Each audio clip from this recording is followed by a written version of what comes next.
The self-esteem regime as a whole is a manual, it's a mission, and I'd love for it to be a movement. Welcome to Soul Glow, somewhere between free therapy and yapping with our friends.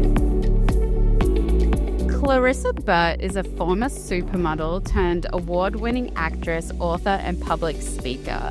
She built an amazing career on Italian TV, moving into TV and video content production, a podcast, and a digital magazine. As an author, her book, The Self Esteem Regime, published in November of 2021, is a hands-on guide crafted to help women of all ages to build lasting confidence through a simple step-by-step program.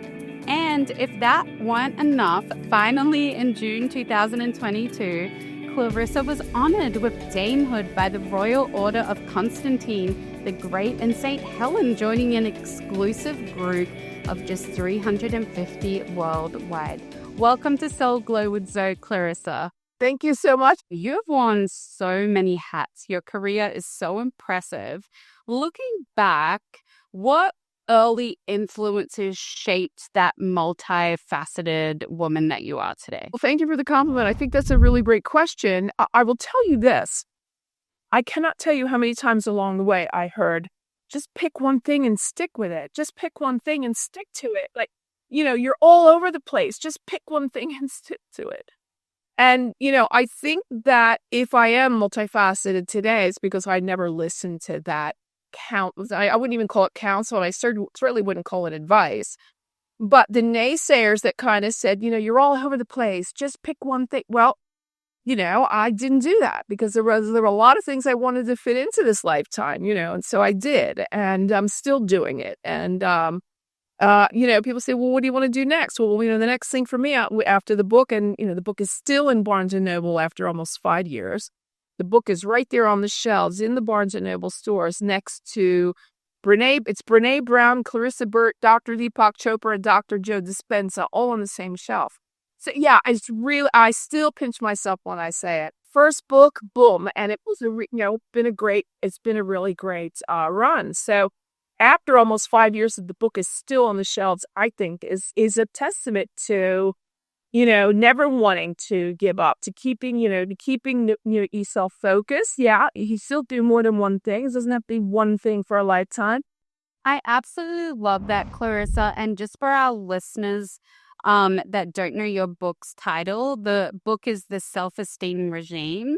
And I also just want to touch on what you said about you don't have to pick one thing. Like, women are known for multitasking, and I actually really resonate with that because I've actually been told that too. Like, I don't know if it's like a common thing that small-minded people like to say because they're projecting their own insecurities, but I believe in like doing one thing at a time, but you can still plan out other things. And then eventually when you're in a role, like multitask. So I really admire that you've like followed through with that. Our dreams in life are many. And I'd like to be able to realize as many of those as I possibly can. We're not here that long.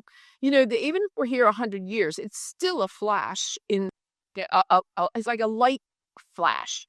It's not a very long time at all to be here. So I love the fact that, for example, today I've already made a batch of yogurt. I make my own chapsticks because I want to lose toxin, free as I possibly. Love making my own. Did all of that. I do all these things all the time, and it keeps me busy, and I just love it. I'm so impressed that you can make your own yogurt. It's so simple. You buy the books on Amazon. They're like, make your, cosmetics. On Amazon, buy the book or do a YouTube, DIY lip balms. And there you go. Just make it up. So important to stay away from like toxins and, like that's one thing I've learned living in the US is that I have to check like every single ingredient and everything I put on my body or in my body. So I'm definitely going to look into that.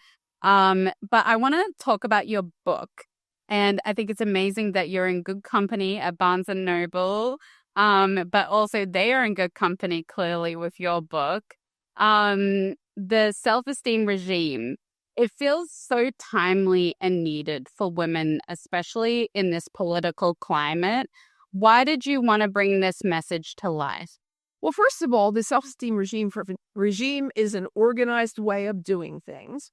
And so for me, it's really the self-esteem regime as a whole is a manual, it's a mission, and I'd love for it to be a movement so that we can all learn how to live in happy, healthy self-esteem and support one another in a bigger, better, bolder, more bright way.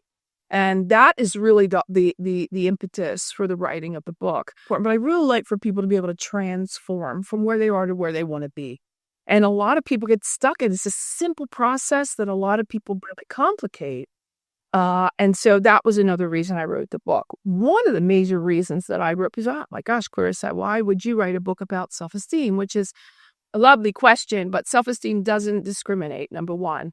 It hits everybody. And, even when we talked about it at the very beginning, you talked about it being for women. The self-esteem regime is also for men. And I think they're really very, also very misunderstood. And they've gone through different iterations from a really traditional mother to a really modernized girlfriend and wife. And in the interim, I think they kind of got a little lost. It was like, wow, okay, who am I supposed to be today? So that I think is a really important, and be wrong, very worried about our kids because of the high suicide level. And I think it was up around 47% between elementary school, high school, and college age. Now the highest group are men. The highest suicide rate right now is men. And so we really do need to be taking a look around, keeping our ear to the ground, and just taking a look at, who it is we might be able to help, to support, to assist. Just sometimes it's a smile or just the question, hey, how are you? I'm from Australia, as you know. Australian men have some of the highest suicide rates in the world. Because, they are, it's due to like our macho culture. Men are, like in most countries, like they have to be super strong and, not cry and not show any emotion. But it is important to look into like every single minority, like what is going on, if, mental health is being affected. And I also want to touch on your step-by-step system in your book. Release, rebuild, reinforce, repeat. Could you walk us through one of those phases and share a moment that, like one step that really impacted your life? There are 12 chapters. Each chapter begins with a reword, and each chapter loses its own microcosm. So you could be on the first chapter for a week, a day, an hour, or even, or not very long at all, depending on your, own position, right? Your own condition, let's call it. And so release is where we let go of the things that we thought were etched in stone because that's what we were taught. And so releasing the things that that were traditionally taught to us, the things that were given to us through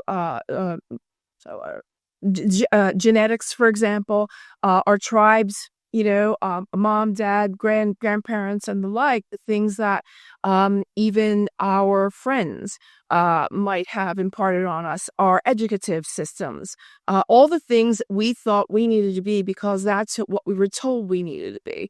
I remember even as a young girl, just, the things that they were teaching us from, coming up with Irish Catholic parents. And my parents had both went to 12 years to Catholic school. So it was very stringent, and there were a lot of rules about things you did and didn't do that, really, really were very, very strict. So, being able to ease out of those kinds of things and saying, I love you all, and it's all great and good, but I have to live my life, and I'm going to, live my life for how it best serves me, is a really difficult step for a lot of people to take. Because they know that they're going to get some people's nose out of joints. People are going to get angry. People are going to feel hurt.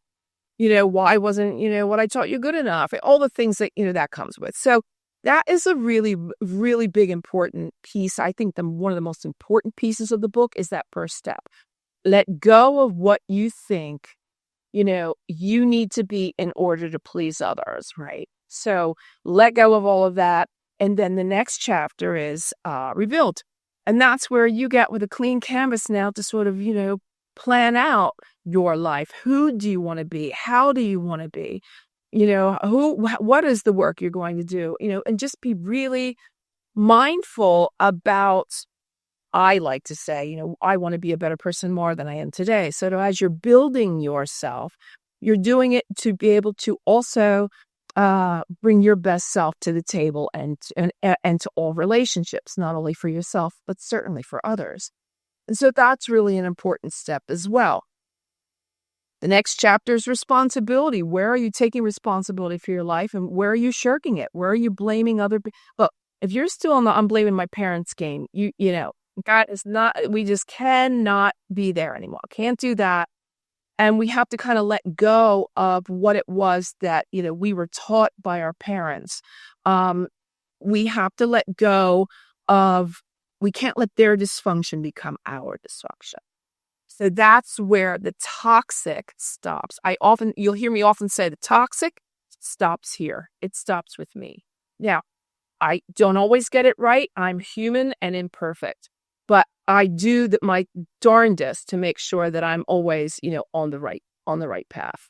My husband always jokes that I've done too much therapy, because whenever I'm going through something, he'll say, oh, well, this person did you wrong, or this system did you wrong. And I'm like, no, I should have known better. I've been through this before. Like, I've got the tools, and there's a balance. Like, you don't want to take so much responsibility that it's like a trauma response. But I want to just step backwards to the first step, releasing. I found it very interesting, like what you said, about like letting go, shedding that life or who you were, at a younger age that doesn't serve you anymore. I think a lot of people struggle to become their higher self from what you said, like with, caring about what people think, or, struggling to be courageous because of various issues and, pleasing others. Well, what everybody else thinks about us is none of our business. It's also called self-esteem, not what everybody else thinks about me esteem. People with low self-esteem are 4 times more likely to suffer from depression. 85% of women, and this is men as well, or adults, are really unhappy with the way they look, for example, their bodies, right? You have a higher risk of anxiety and stress, right? And that's another really important part of, our psyche and how we present, and the suffering. I've been through depression and anxiety as a younger girl. It was hell. It was horrible. So these are really, self-esteem isn't just about la da da da da da da. I'm not going to compare myself to anybody else. It's so much deeper than that. I also just want to say, I also grew up going to Catholic schools. I went to an all-girls Catholic school. Whatever background that you come from, it seems like your steps, really do help people, start on a blank canvas. And when we're talking about self-esteem, I'm interested, what are some of the signs of someone with low self-esteem? That someone listening right now might not even know that they have self-esteem. Well, you're comparing yourself to others, self-esteem 101. You lack self-confidence. You don't feel lovable, right? You've got a bad self-image. You're depressed or you're anxious. You are self-doubting all the time. You're a people pleaser. You insult yourself, or you focus on the negative about yourself. You might be self-harming. Eating disorders, drug and alcohol abuse, we can put in there as well. Not knowing how to accept a compliment is, it's like, wow, you look so nice today. Oh, and you sort of really, sort of shrink back into yourself. The other thing that we hear about a lot is, people that apologize often. Oh, I'm sorry. I'm so sorry. You think that others are better than you. If something goes wrong, you blame yourself. It's a fine line, right? Between taking responsibility and blaming yourself. And it's really opening my eyes, to learn about, these, because even for myself, like there might be some things that I'm like, oh, I didn't even realize. The cause of addictions, low self-esteem, and people with self-esteem are generally more dishonest. Why do you think that is? Instead of, saying, having the courage to be able to say, this is who I am, this is how I think, they will lie because they want to be accepted by others. And so if Susie Q and all the popular girls are saying, I really can't stand the color pink, you're probably not going to wear pink to school. It's a silly example, but I think you get what I'm trying to say, right? So instead of saying, you know what, I love pink and pink looks great on me and I'm wearing pink no matter what they think, So lying doesn't necessarily mean it's coming verbally out of your mouth. It might be, not necessarily standing up for yourself. And that is another really huge thing. Courage is one of the most important things that we can bring to the table when we start working on ourselves, because the work is, I said the work because it's work. It's not always going to be easy. And you might get tricked up on some of these chapters in the book, and you might not, you're going to find it uncomfortable. And you know what? That's great, because that's where the growth is. What is it that you need to unlearn, right? And know that you cannot heal in the environment that hurt you. I left my hometown at a young age, moved across the world to the US. And when I say, I grew as a person, spiritually, my mind expanded. It's important, to heal. But it was scary to get up. It was scary to leave. It was scary to hear. You needed the courage in order to be able to do all that. You need the courage to then say, I'm away from everything that's comfortable. It'd be so easier for me to run back home. And, even though it might be, dysfunctional, at least it's what I know. And, that's the part I'm talking about. It took me a long time. I didn't see myself moving overseas. It just kind of happened. And I moved back to Australia at one point, and I was like, no, I don't want to move overseas away from everyone. And that wasn't the right choice. And I had to learn from that. And, you want to stay loyal and be close to those who brought you up or your community. But ultimately, you need to put yourself first. That's in my mind, that would be a sign of great self-esteem, to put yourself first. But I just want to ask you, Clarissa, I'm sure you've connected with various people who have read your book and know these different steps. In your conversations with them and interactions, what are some of the main roots from their past that have caused low self-esteem? Just for anyone listening that might be like, oh, I resonate with that. You didn't come from a hippie family.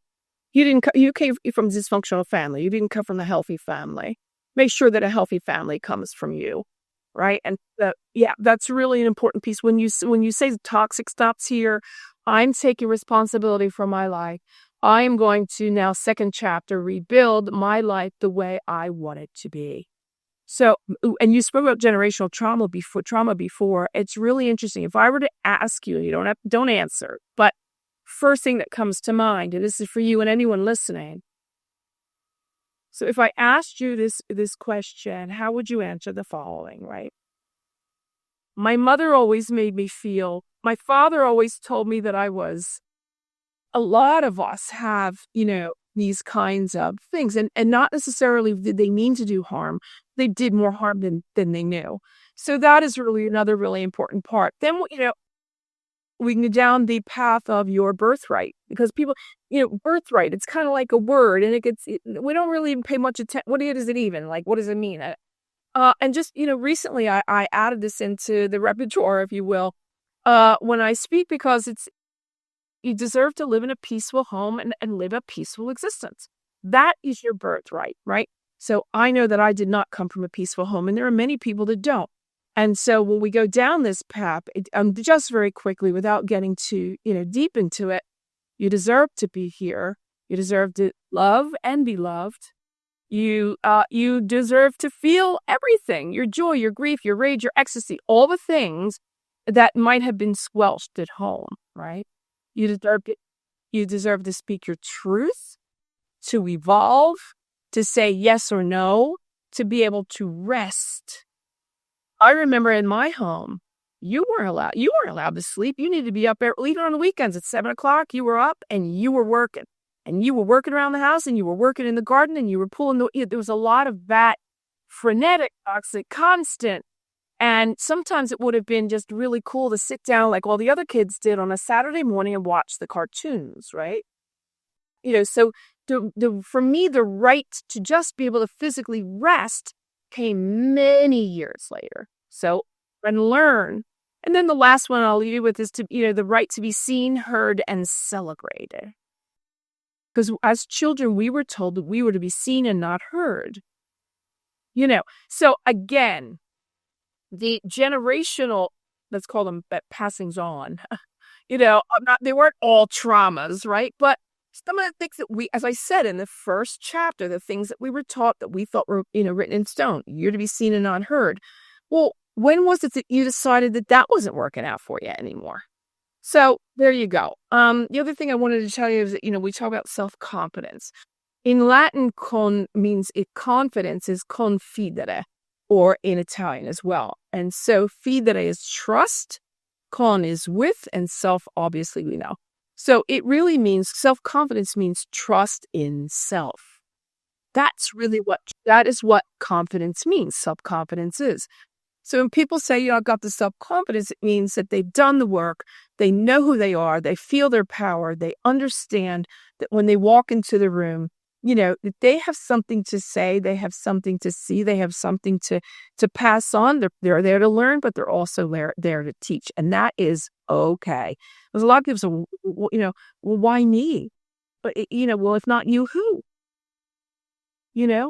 So don't be afraid and don't hold yourself back. Get on those stages. Get out and get your podcast going. Get out and make it. Write that book. There are places. The million connections of people that help you write your book and help you. Get your show and all the things. And it's just so cool when you finally allowed yourself. One of the things that's really important about self-esteem is not only when you learn to give yourself grace, but when you start to give yourself permission. Wow. Hold your horses. That's the big one right there. It's like, I don't need anybody to tell me anything. But anyway, there's a lot to all of this. But one of the things is when we're talking about living in an environment that hurt you, is that you learn to reparent yourself. And I love that you brought up the saying that our generations heard from our parents, to be seen and not heard. Because I don't think the younger generations hear that anymore. And it's really indented into our minds and our spirits. And just going back to the question about the types of people that you've connected with or conversed with, what are some of the similarities of their origin stories about why they don't have a great self-esteem? It always goes back to lack of self-esteem. People it's that whole I'm not enough. And I can't tell you how many people live by that credo. Here's the thing about being enough. And this is, again, it's self-esteem 101. And I looked at the definition of enough. And the definition of enough is only as much as is required. So just by definition, the word enough isn't enough. So that is a really, really important piece that we need to take a look at. When we look at the comparing ourselves to others, the grass is always greener on the other side. Is the grass always greener on the other side, or is it astroturf? Is it plastic? Is it our perception? Is it not real? And the other thing that I offer up is that the grass is always greener where you water it. So bring it back home. Bring it back to yourself. Concentrate on you. Concentrate on your self-esteem. I've got I've got something that I talk about. It's called taking the high road, which is honesty, integrity, gratitude, and honor.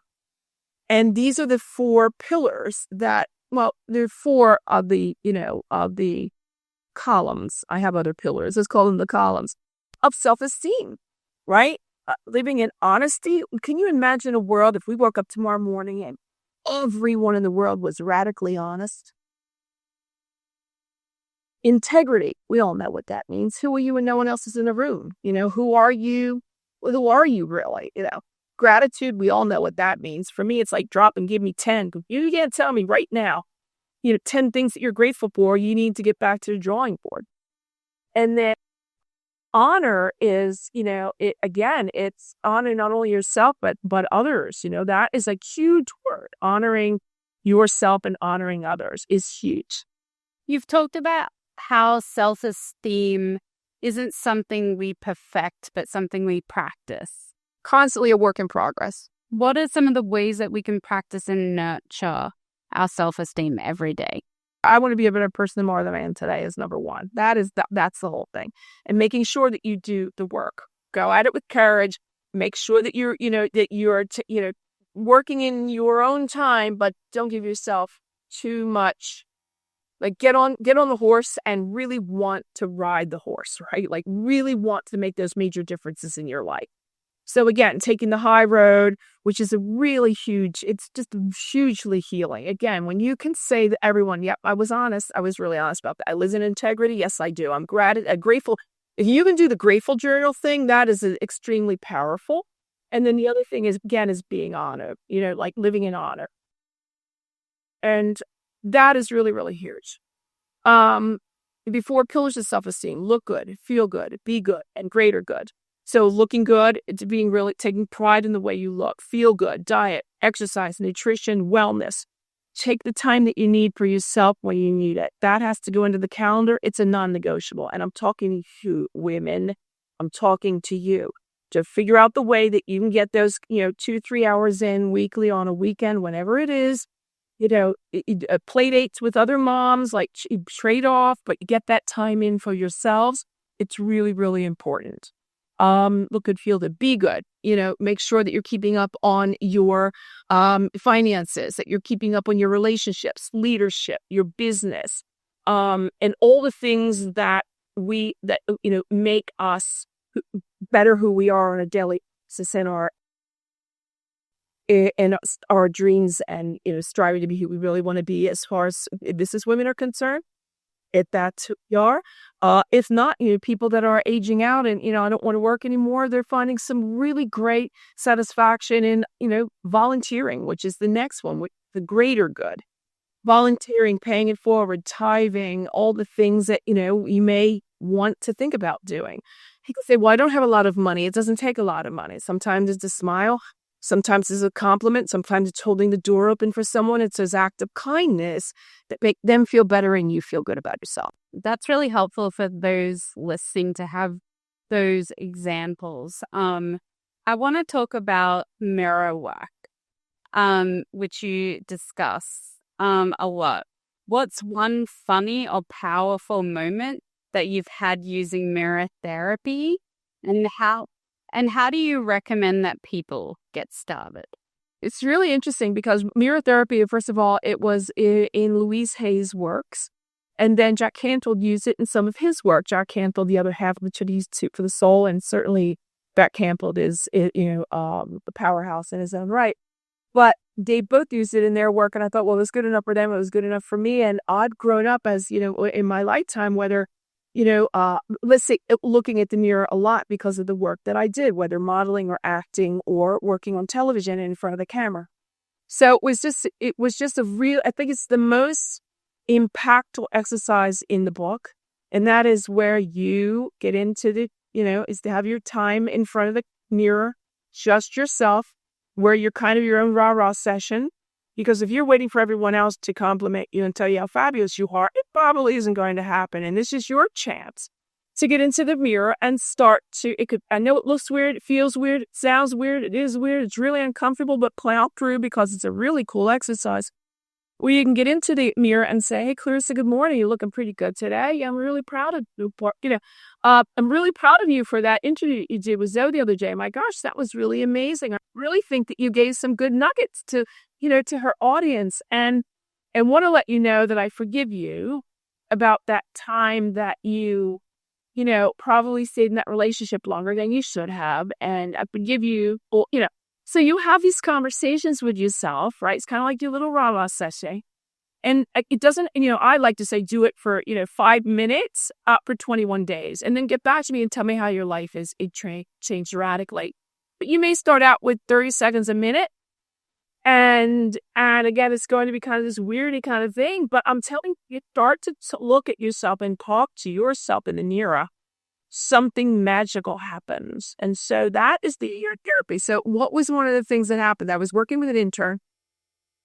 And we were working on this very thing. And I said, okay, so, I need for you to go and do a video of you, because she was working on a thesis, right? It wasn't for me, the video, it was for her. Go and video yourself doing this exercise. And she got she got hair and makeup done and set up the camera. And the camera was, kind of showing her as she was looking in the mirror at herself. And she couldn't do it. Couldn't do it. She got it all there, all ready to go. She said, well, I got in front of the mirror and I was saying these things to myself in my head, but I couldn't get it to come out of my mouth. So interesting how, now I think that if I was working with her as a coaching client, we would have gotten to that point. But for her thesis, it was important because she was bringing her experience to the fore. And so it was very interesting to note that when I said before, do the work, it's not going to always be easy, and you must bring your courage. You have to step out of all the comfort zones, right? And I'm telling you, I talk about the light at the end of the tunnel, the last mile, going the extra mile. We've all heard it, right? And when you get really excited, we're going to go the extra mile. We're going to be 1%. God, let's go, everybody, let's go. And you turn around and you go, come on, everybody. Everybody? Nobody's there. Wait a minute. Everybody was supposed to be there because we're all supposed to be going this extra mile together, and you are sitting there alone. What do? You turn around and go look for everybody else and go, hey, where were you? What happened? We were supposed. Or do you go and make those first steps forward? Because, understanding the most important part is that extra mile is dark and dank and it's rainy and you don't have an umbrella or a raincoat. And, there are these weird noises and probably there's a, behind the tree and all the things, but there's this light, this really little light at the end of the tunnel. And you know that if you keep taking the step, that light is going to continue to get bigger, bolder, brighter, and more beautiful.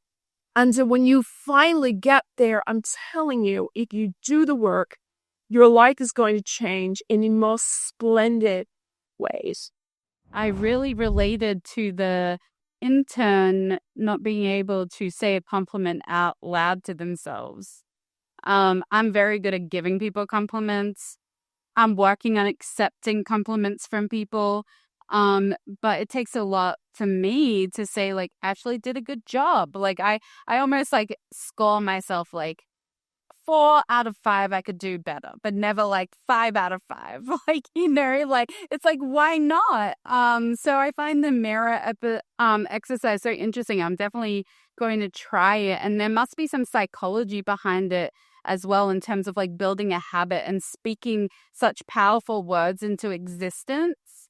And the law of attraction. I also love what you said about going the extra mile and no one's there to go with you, because I see that as, I'm very spiritual. I see that as like the universe is testing you almost. Like, okay, you've come this far, you've got a mile left. Now we're going to test you. We're going to throw some curveballs at you. You're going to go through your darkest hour and no one's going to show up. Are you still going to move forward? So I have a Self Esteem Regime, a publisher in New York City. We're all getting ready, rock and roll.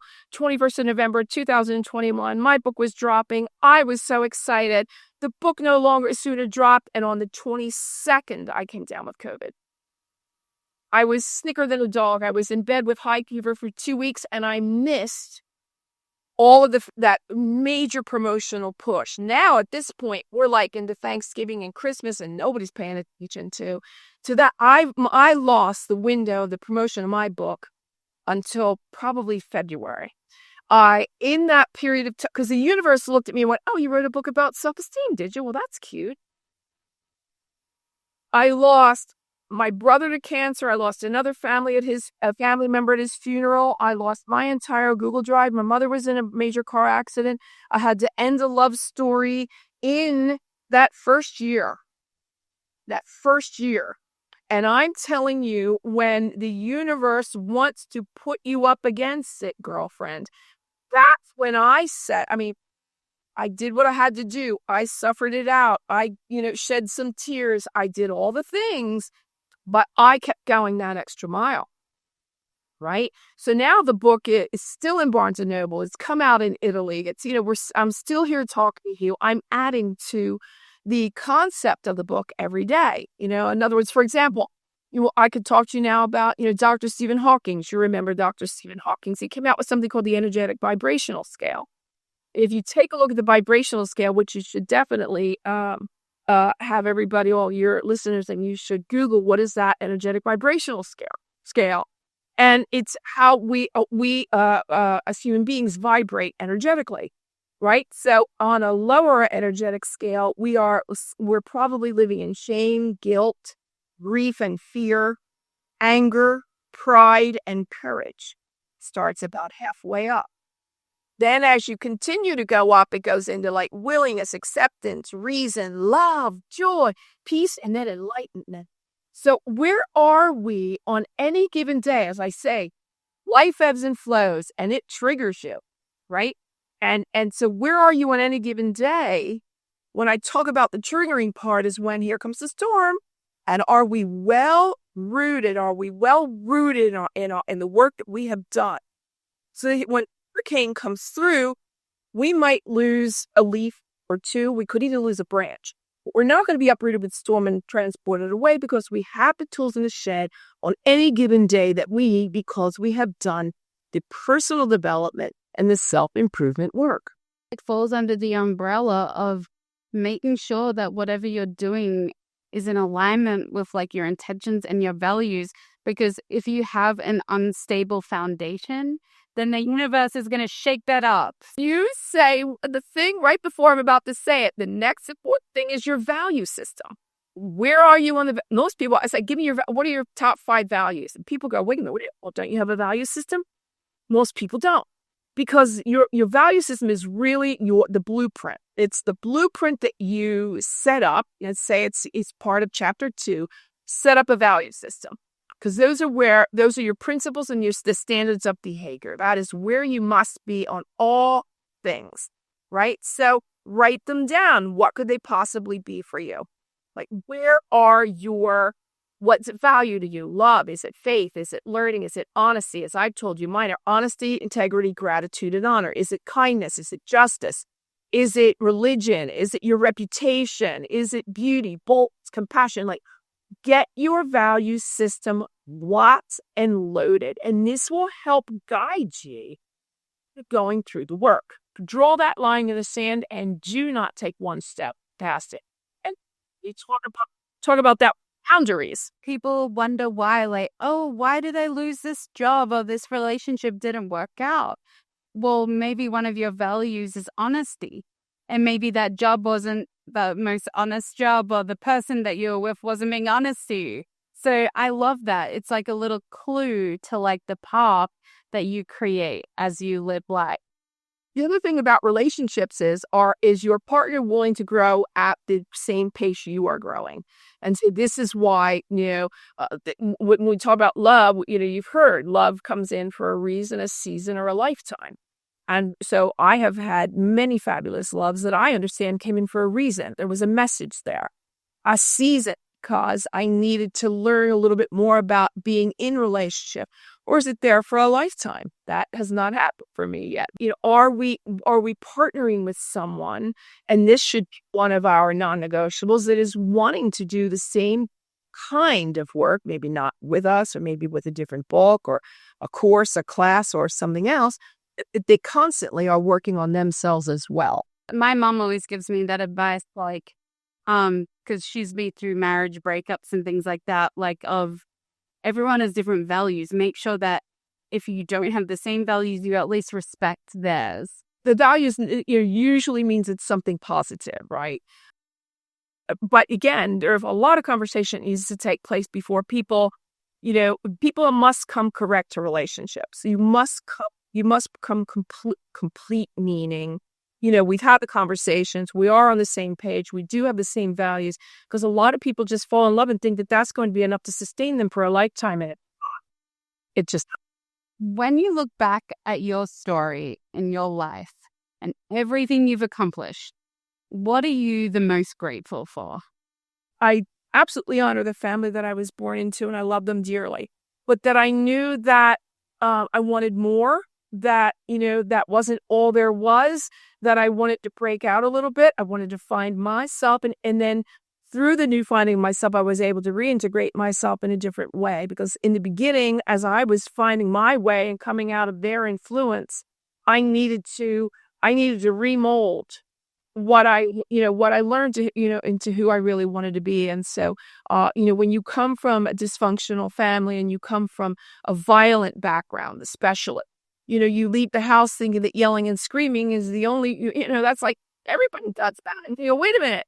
And when I would yell and scream, and people looked at me like I had 3 heads, and I'm like, oh, that must not be working out here in the real world. So, like all of us do when we leave, we leave the house, we find our own way, and we understand what will work and what won't work for our lives. I hope that anyone listening to this today, that can give them courage to find the courage to move forward with their self-esteem in life, to look back and be grateful for that. You've had incredible adventures, and you created a gluten-free Italian cookbook. Italian food is my favorite food and pretty much everyone's favorite food. And I actually saw a documentary on Netflix about blue zones, and I saw that they would talked about that there is actually gluten-free pasta in Italy that people eat because they get the intolerances. So I'm really interested about this. The really weird part about that was I was living in Italy and everything is gluten. It's pizza, pasta, and pane, right? So I didn't realize it at the time, but I knew that I was having these anaphylactic shocks and I was being rushed to the hospital frequently. Yeah.